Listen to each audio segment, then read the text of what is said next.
अगर अंग्रेजों के भारत आने की बात करें तो उन्होंने 16वीं शताब्दी में ही भारत में दस्तक दे दी थी। आपको जानकर हैरानी होगी कि जब शाहजहां ताजमहल बना रहा था तब दूसरी तरफ अंग्रेज भारत में पैर पसारने की कोशिश कर रहे थे। इसके बाद भारत में छोटे बड़े कई राजाओं के अलावा दो बड़ी ताकतें बची थी। एक थी औरंगजेब की मुगलिया सल्तनत और दूसरी थी मराठा साम्राज्य। अंग्रेजों ने इंतजार किया कि ये दोनों आपस में लड़े।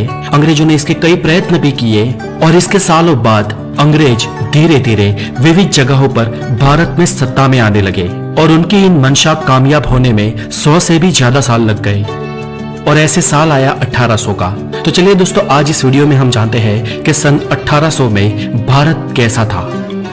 दोस्तों, इस समय भारत या दुनिया में भी कोई बड़ी टेक्नोलॉजी नहीं हुआ करती थी। हमारे यहाँ अधिकांश लोग धोती और गमछा पहना करते थे और बहुत अमीर लोग कुर्ता पहन लिया करते थे।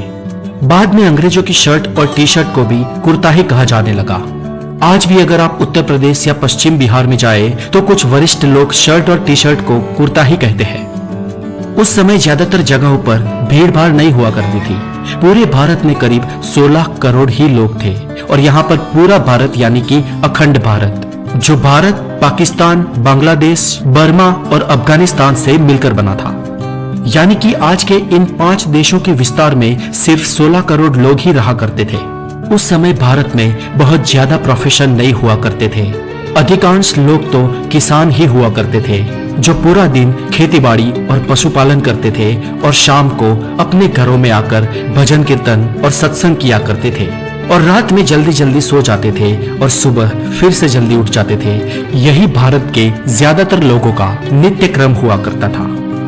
तब लाइट्स नहीं थी, इसलिए शाम को भजन या ईश्वर पूजा करने में बाधा ना आए इसलिए दिए जलाए जाते थे। कुछ लोग दूसरे कामों को भी संभालते थे, जैसे कि कुम्हार, धोबी, सुथार, सोनी, ये सब। लेकिन जब इनका भी दिन खत्म हो जाता था तो शाम को यही नित्य क्रम अपनाते थे। ये तो हुई गांव की बात, और उस समय इतने गांव थे कि गांव ही भारत को रिप्रेजेंट करते थे। शहर बहुत कम हुआ करते थे और शहरों की बात करें तो ज्यादातर लोग मिलों में मजदूरी या काम किया करते थे। उस समय लोगों का काम बहुत मेहनत का काम हुआ करता था, क्योंकि उस समय ना तो बिजली थी और ना ही आज की कोई आधुनिक टेक्नोलॉजी। भारत में बिजली सन 1880 में आई और इस साल में भारत में बिजली की शुरुआत हुई, लेकिन भारत के गांव-गांव बिजली पहुंचने में और कई साल लग गए। एक डेटा के अनुसार सन 1800 के आसपास एक यूरोपियन क्लर्क की सैलरी 40 पाउंड थी और वही एक आम इंडियन की तनख्वाह 40 गुना कम थी। और दोस्तों, इससे आप ये अंदाजा लगा सकते हो कि भारतीय किसानों की क्या आय रही होगी। ऊपर से किसान हर साल बाढ़, सूखे और लगान की मार झेलते थे। दोस्तों, उस समय कुछ अमीर तबक्का भी हुआ करता था, जिनमें से सब नहीं, लेकिन कुछ लोग हमेशा ये फिराक में रहते थे कि कैसे करके अंग्रेजों के साथ उनकी दोस्ती हो जाए। और कुछ अमीर अपनी सूझबूझ और स्किल के माध्यम से ठीक ठाक पैसे कमा लेते थे। आज के समय में बीमारियां आम हो गई है, लेकिन उस वक्त भी कई बीमारियां मौजूद थी जब कॉलेरा और प्लेग आम थे। इन बीमारियों की कोई दवाई भी नहीं थी और इनके सामने लोग बेबस थे। अधिकतर दिक्कत प्रसव में होती थी और जानकारी के अभाव के कारण कई महिलाओं को प्रसव में ही हाथ धोना पड़ता था और इसके कारण कई सारे बच्चों की भी जिंदगी चली जाती थी।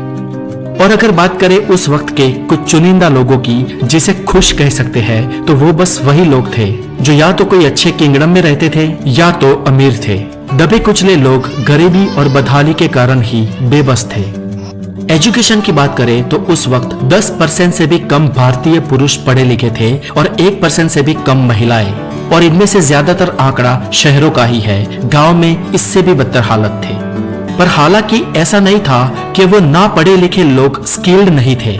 वो लोग स्किल्ड भी थे और अपने कई कामों में माहिर भी थे, लेकिन कम पढ़े लिखे होने के कारण लगान जैसी चीजों में डील नहीं कर सकते थे। भारत के लोग उस वक्त पैसों से चीजें खरीदने और बेचने के बजाय एक्सचेंज व्यवहार में मानते थे। जैसे एक मटके के बदले 5 किलो चावल या 10 किलो आटे के बदले 5 किलो दाल। ज्यादातर गांव में ऐसे ही व्यवहार होता था।